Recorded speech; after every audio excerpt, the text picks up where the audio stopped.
Welcome back to another Church and State brought to you by the Fatima Center. I'm Brian McCall, and with me, as always, is Chris Ferrara. Nice to see you, Chris. Hope you're having a good week. Oh yeah, nice to see you too, Brian. Yeah, it's a strange weekend because it's the Pentecost weekend has just passed, and for many years, I know you have. I've done it a few times. Been over in France for the Big Shark pilgrimage, which is one of the other casualties of COVID, I guess, the last few years. Yeah, Yeah. this year was the casualty of the weather. Is when I saw it. Yes. Children marching through a hailstorm. Yes. They were protecting themselves by bending over as they get pelted with hailstones. Yeah. Wow. But yeah, the worst year with weather I remember is the year 2000. It was the Jubilee year. It was the hottest I'd ever seen in France. I remember it was like 94 degrees one day. It was the worst. I think I did it that year. It was brutal. Yeah. I came very close to getting heat stroke. Yes, as did I. I immediately drank about a half a gallon of water, which saved me. But I haven't been able to do that pilgrimage in recent years. So No.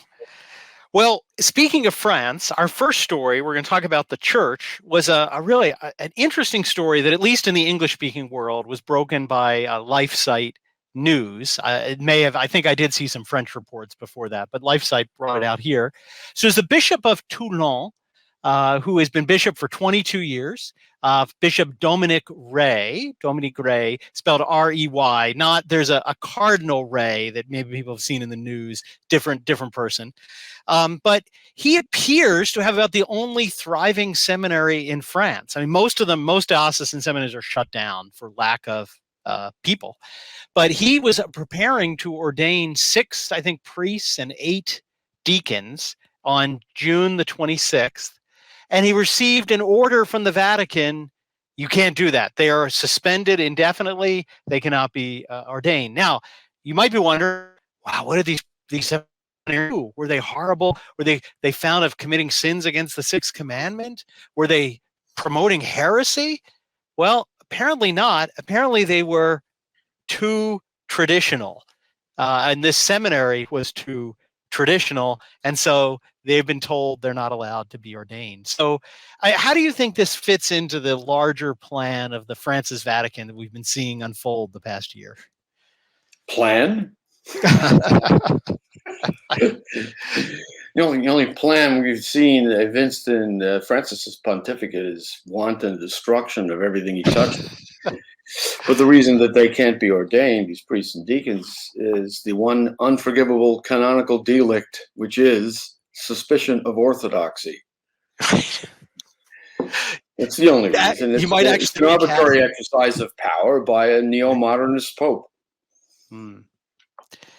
Well, and it's funny, when I read the story, it struck me as similar to another scenario in 1974, 75. And I assume I'm sure you've read Michael Davies' Apologia pro Marcel Lefebvre. I mean, I met many years ago, but reading this story, it was like rewind. It was a deja vu, right? So this bishop is summoned to the Vatican to what appears to be a Stalinist purging court that is hostile and starts harassing him. And then all of a sudden he gets an order, you can't ordain, which is exactly what happened to Archbishop Lefebvre under Paul VI. He was summoned to the Vatican for a secret court that didn't give him notice, that didn't tell him what was happening. And have we sort of returned to the 1970s, to Paul VI in some ways? That's what this Pope is all about, a return to the 70s with interest. You think of the tragedy of these poor young men devoting so many years of their lives to seminary formation, on the cusp of ordination, and in an act of really unspeakable cruelty, this dictator of a pope says they can't be ordained. So their lives are in ruins right now. Not just temporal ruins, but spiritual ruins. This is what they've spent 7 years in seminary preparing for. And he's cutting off the vocations. Why is he cutting off the vocations? Because there's growth. You can't have any growth. This maniacal regime is intent on extinguishing any signs of a revival in the church, which they see as an indictment of their utter failure, the utter failure of the so-called conciliar renewal, which is actually a conciliar decomposition, or a period of decay, as Cardinal Ratzinger said in the Ratzinger Report, or in his address to the bishops or the priests in Chile. He said this is a continuing period of decomposition or degradation in the church, which people attribute to the council. Wrongly, he says, but rightly, we say, because the council was an opening to all of this. The council, unlike any other in the history of the church, council that, as I say in the Great Facade, caused an opening in the church's immune system, this opening to the world, which was followed by, as Paul VI lamented, the invasion of the church by worldly thinking. And now we have the dictator par excellence of this new regime, who's determined to carry it to conclusion, which is, if he succeeds, the total ruin of the church as a human institution, even though divinely speaking, supernaturally speaking, the church will never be utterly defeated, as much as he tries to do so. Well, and to be clear, this seminary and this bishop, they're not priests being ordained exclusively for the traditional Latin Mass. No. They're not part of the Fraternity of St. Peter or some other group. They're just regular diocesan seminarians who, as you said, are Catholic, are Orthodox, and who are interested in the whole story of the church, not just the last 50 years. But even that is not, I guess, acceptable. Well, they red flagged themselves. Yes. They red flagged themselves because they were seen wearing, wouldn't you know it, cassocks, so as to distinguish themselves from lay people, so as to call attention not to themselves, but to the uniqueness of their ministry. To trigger in people who are well-disposed fascination with what they're seeing. Who is this man in this strange garb? I've seen testimony from priests who just walk around town wearing a cassock, and they attract conversions. People want to know who they are. They're so desperate for something out of the ordinary of their humdrum, secularized, commercialized existence that when they see something like a priest wearing a cassock, they're overcome with curiosity, and this has led to conversions. And this is what Francis sees. He sees these priests in cassocks who are distinguishing themselves from the rubble that he has created, emerging from that rubble, and he refuses to allow it. The little shoots of green are sprouting up between the ruins, and he's mercilessly stamping them out. This is what we're dealing with. No, I've seen stories like that. Once I was in Siena in Italy, just walking around this major tourist city with a priest who was with us, who was in cassock. And also we walked and I realized he wasn't with us. And I turned around and he's standing with a stole on with somebody kneeling next to him. So after he finished, I said, Father, what happened? He was like, oh, somebody said he hadn't been to confession in 10 years and saw me in a cassock. And on the step, on the side of the street, he hears his confession. And so again, there are many, as you say, instances. But it's interesting. A funny story about that involving an airport, told by a priest of the Society of St. Pius X, who will remain nameless. So he's sitting in the airport in his cassock, right? And there's this fellow walking around him, staring at him warily, walking in a circle, as it were. So after a bit of this, the priest of the society gets up, walks over to the man, points at him and says, in his French accent, "You a novice order priest." And sure enough, it was a Novus Ordo priest. Right. Well, yeah, since my son took the cassock about 5 years ago now, he's had many airport stories. People actually trying to come up and hear, say confession. And he's like, I can't help you. I'm only a seminarian. But in any event, that's amazing, isn't it, though? That just the wearing of the cassock attracts people to the sacrament of confession. Yes, if they're saying to themselves, this might be my last chance. Yes. Because, of course, today, if you're in an airport or any other public place, you're likely to be gunned down by some demonic character. Probably. But speaking of cassock, that sort of is the second shoe in this story. So we talked about Bishop Ray, no ordinations. Over on the other side of France, in Toulouse, not Toulon, Toulouse, this Bishop Camarel punished his seminarians. So he sent them a letter scolding them because he saw them at a diocesan function, a confirmation, wearing shorts, flip-flops. You might think, no.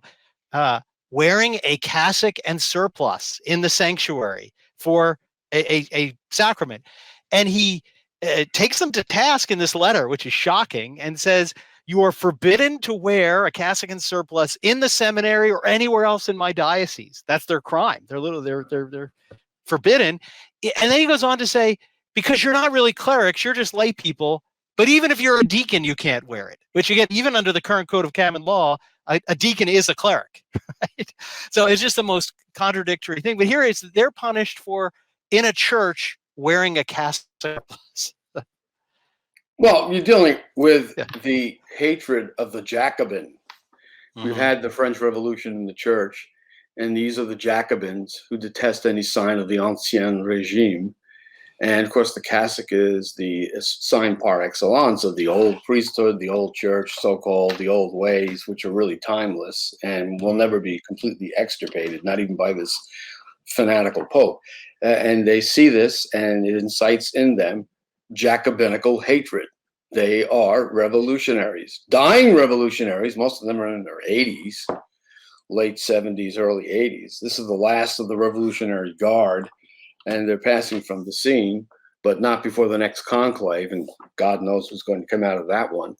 And this is the attitude we're dealing with. It still persists. We had a rollback of the French Revolution in the church during what I call the Benedictine respite, when the Pope, who's been tied to the ground by 10,000 strings like Gulliver and Gulliver's Travels, managed to free his pinky and just do a little bit to restore the church. He liberated the traditional mass, and he lifted the excommunications of the Society of St. Pius X, and those two measures alone were sparking a worldwide renewal of the church through the traditional liturgy and traditional vocations. But then Benedict resigned under mysterious circumstances, or partially resigned, or became the passive pope as opposed to the active pope. Who knows what that means? And now we have a Jacobinical regime reinstalled, and they're coming back with vengeance to roll back any signs of a restoration in the church. So we see this revolutionary tug of war going on over the last 60 years. And this pope in his 80s, who can barely walk, is determined to see it through to the end before he passes off this mortal coil to his just reward, whatever that will be. And that's what we're dealing with. We're dealing with, ironically enough, an ideological, rigid pope, in a pope who never ceases to condemn ideology and rigidity in others, which is what liberals always do. Of course, they're always accusing you of what they themselves are. Very true, very true. And in fact, yeah, particularly seminarians are one of his whipping boys. He's always calling rigid seminarians and mocking the wearing of the cassock. So, yeah, this Bishop Comerell seems to be right, in lockstep with the party line. But it's interesting. These two stories, I think, present an interesting comment on the young generation, right? Particularly compared to you and I, those young people in their 20s and 30s, because in a certain sense, they're the most liberal generation in history. I mean, according to the statistics, the least religious, the least traditional, family-oriented. But at the same time, they actually seem to have a very strong kind of movement towards tradition, right? So the most liberal generation in history is producing, even in the devastation of French seminaries, young men who are drawn to maybe that what they don't even know or they can't even articulate, but that sense of tradition. So it's a really interesting contradictory generation. Well, it's St. Paul's observation that where sin abounds, grace abounds all the more. Yes. And the young people want something that's authentic to the extent that they're interested in things that are spiritual. And there was an article in The Economist, I think it was almost 10 years ago, signaling this trend. And the title of the article, again, this is the London Economist, it's trendy to be a traditionalist. And the theme of the article was young people who want religion are sick and tired of the polyester church of the renewal. They want the real thing, and they're seeking it out. And above all, of course, they're seeking out the traditional liturgy, which is an engine of conversions. All you have to do is see the traditional mass to know that that is authentic religion, the authentic religion. And this is what they're trying to stamp out, along with the Cassocks and everything associated with it. Well, so that we can have the great renewal finally. Well, it's in the utter ruination of everything in the church. Well, it's the same old story. If we just understood Vatican II after, how many more decades, most things, if you ever have a book you keep reading over and over and can't make heads or I'm tails of it, reading one like that right now, as a matter of fact. you just say, well, this is worthless. Let me move on. Yeah. But, well, speaking about, again, this bishop who seems to have put through a kangaroo Vatican and punished for actually having seminarians who want to be priests, that leads us sort of as a segue into our story on the state. The other kangaroo court that is the District of Columbia, the place in the United States that's nowhere, that's in no state, the District of Columbia. We had this week the verdict of the Clintons' lawyer, Mr. Sussman, who was brought up by the special prosecutor, John Durham, and was acquitted of, I think the charge was lying to the FBI, even though they had an email where he lied to the FBI. I mean, not an email, a text where he lied to the FBI saying he didn't represent any client when he actually represented the Clinton campaign. So, what happened here in this case? Why was he acquitted? Well, the jury pool was selected from residents of the District of Columbia, who are 98% Democrat supporters. But even more absurdly, a woman was seated on the jury whose daughter is on the same sports team as Sussman's daughter. Now, can you imagine voting to convict and then showing up at the next soccer match or whatever sports team it was and encountering Sussman's child and Sussman's mother and having to live with that person after you voted to convict her husband? Two soccer moms going at it over the conviction. It was designed to ensure an acquittal. And of course, there's no appeal of guilty verdicts in the American judicial system, unlike the Italian judicial system, where you go to the higher courts and there's a trial de novo. And this Judge Cooper knew what he was doing. He was stacking the jury, guaranteeing an acquittal despite the evidence, and there would be no prospect of an appeal, no way to overturn these rulings. He could make any outrageous ruling he wanted to because of the principle of double jeopardy. So Sussman walked. As soon as I saw the indictment and knew that he had to venue it in D.C. because that's where the false statements were made, I knew he had a slim chance of obtaining a conviction. Now, if that had been a Republican, the jury would have been out maybe an hour. The verdict would have come back before lunch, and whoever the Republican was who lied to the FBI would be in an orange jumpsuit. Well, it's not just a hypothetical that you put forward. That's what happened to General Michael Flynn. Exactly that. Doing the same thing, supposedly. Yes. But he didn't lie to the he was actually convicted of not lying to the FBI. Right. Because the agents who made notes of the interview said he seemed to be truthful, didn't seem to think that he was lying. You have to intend to lie. So if you say something that is a misstatement without any intention to deceive or mislead, and the FBI agents so indicated in their notes, they had closed the case, but it was reopened to get Flynn in order to get Trump. Mm-hmm. And the whole point of all of these proceedings against Republicans in the two-tier justice system we now have is to prevent Trump from running for office again. January 6th Commission, the trial of Flynn, the recent arrest of Navarro, and so on. All of these indictments, Roger Stone, who was pardoned, was indicted. They had a SWAT team, including motorboats, coming into the canal behind his house to arrest him for a documentary offense. All of these are the tactics of a dictatorial regime. And now we have a dictatorship in this country because the Democrats control all the levers of power. The lunatics are in charge of the asylum. So we have to hope and pray that at least we get Congress back, the House and the Senate, so that Biden becomes a lame duck, as opposed to what he is now, which is a dangerously senile old man being manipulated by those around him to do one stupid and disastrous thing after another. At least we could neutralize him until 2024, and maybe Trump will run again unless they find some phony offense to indict him on. Imagine that spectacle, by the way, the indictment of a former president of the United States for some crime that they haven't even found yet, which they've been searching for ceaselessly since the moment he came down the escalator to declare his candidacy. They still haven't come up with anything. Now they're looking at whether his property valuations were overstated. Bank applications everywhere aren't rife with convenient overstatements or optimistic estimates of property values. They're going to try and turn that into a crime. And this is what we're dealing with the suspect acquittal. If you're a Republican, you feel the full wrath of the regime, which will weaponize the justice system to put you in jail. And if you're a Democrat, there is no justice. You skate. Well, and this has been a long-term plan to have DC, because you think about it, where are all the politicians? Where are they going to commit crimes, corruption in DC? So if you have it under the law that they must be tried there, you rig the system. So this, as I said, goes back decades of planning.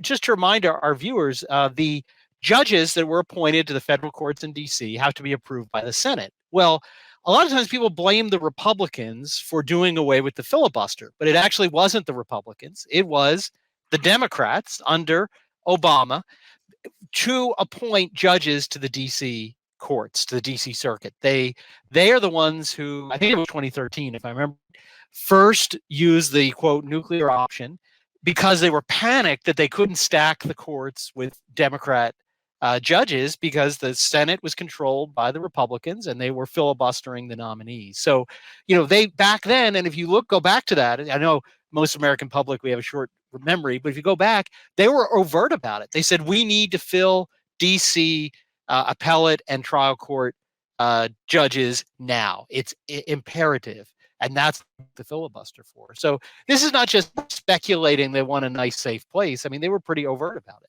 Yeah, well, they've created with the D.C. Circuit and the lower D.C. federal courts the classic self-licking ice cream cone. So, they can never get a conviction of a Democrat in that system. Although there are some pretty good judges on the D.C. Circuit Court of Appeals. I think Trump appointed at least one or two of them. That touches on another subject, judicial review. I mean, I'm working on a talk right now for the the Gardone Symposium of the Roman Forum this summer on this whole COVID regime and what it means politically.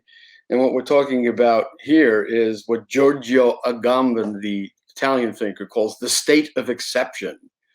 So what he says is that if you enter into these modern nation states as a subject who supposedly has rights, what you're really doing is you're inserting yourself into a situation in which these rights, which pertain to you just because you're a citizen, not because you're a human being created by God with an eternal destiny, these rights can be suspended at any time during the state of exception, so that, as Agamben says, the concentration camp is the hidden paradigm of the democratic state.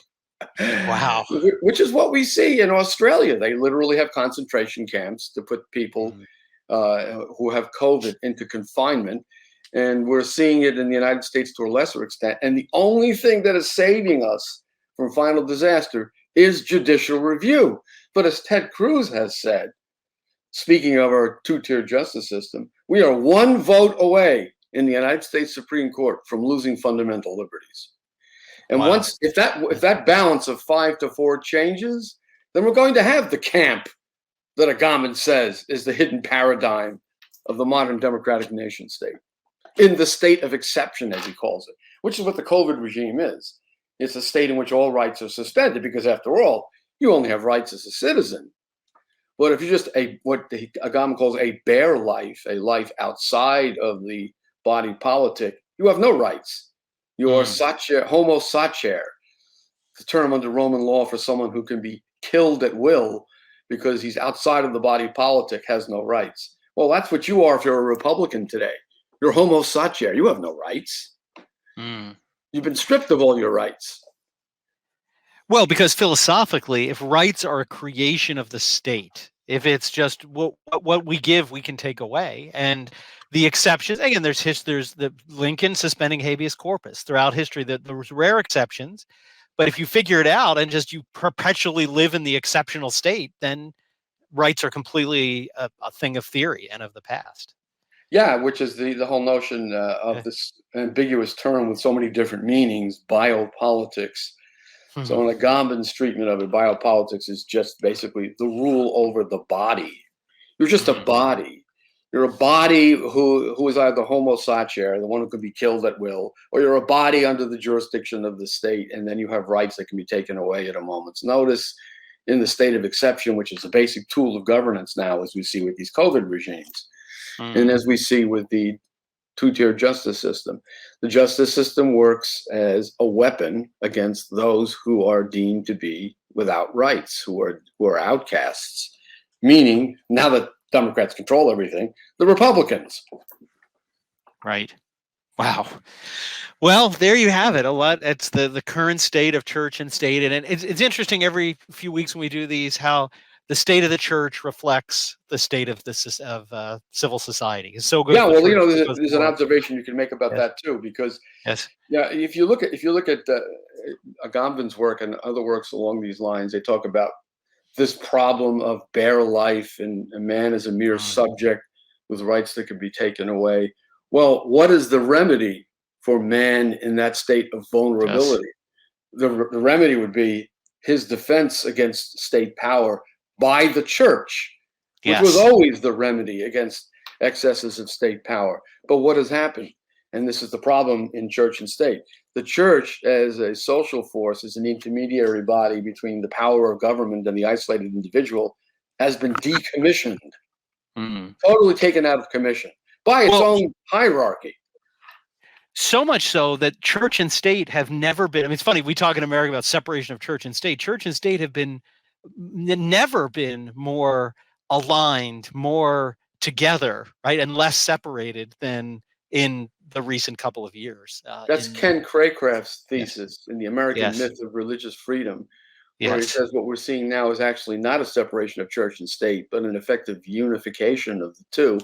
And we even see this with Francis, is telling the faithful they must listen to government edicts on COVID, put on their masks, and have themselves injected with useless or worse than useless vaccines. He's a total toady of the secular powers that be.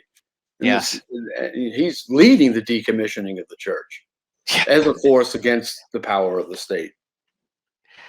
But as always, the seeds of the restoration are there. There are these young seminarians, as we started, that God, where sin abounds, grace even more does. And we know Our Lady has promised that the church will come through this. We will see the resurrection of the body of Christ through the passion, after this passion, and we just need to keep honoring those first Saturdays, the community of reparation on the first Saturdays, and pray to Our Lady of Fatima, and that triumph will come. Indeed, it will. Well, great. Well, that's our program for this week, and we hope to see you in a couple weeks. And it's good visiting with you, Chris. Yeah, and I look forward to doing some of these shows from sunny Italy, assuming there's still in Italy in July by the time I go there. Hopefully.